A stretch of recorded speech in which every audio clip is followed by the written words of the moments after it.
Welcome to the Windows Computer and Technology channel, and this insistence that Microsoft has in making everything OneDrive is annoying to everybody.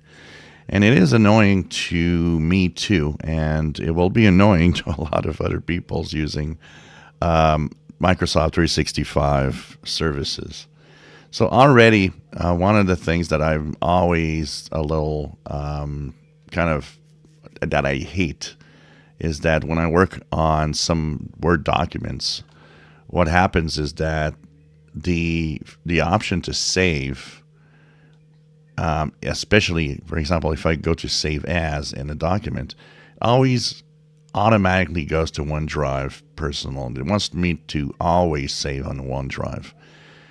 And I always want to save on this PC. I don't want to save there. And this happens in so many options. Even other software are always defaulting to OneDrive. It's getting very annoying. And now it's going to be worse because Microsoft has put this little banner on the top of Office apps. Back up this document, share and work with others, and blah, blah, blah, and use OneDrive. And so this is also something annoying. We talk about ads, that make the Windows experience kind of less professional.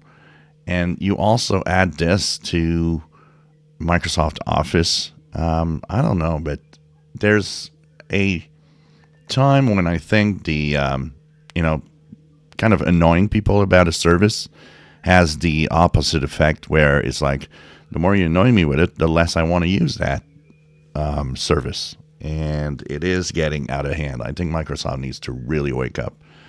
There's so many things that I've seen over time that just, puts all of that in perspective. And you're like, oh, come on, guys.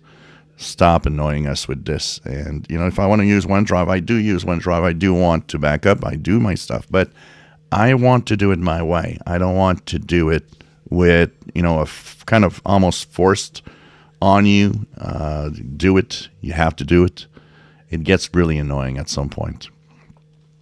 If you enjoy my videos, please subscribe. Give us thumbs up. Thank you for watching.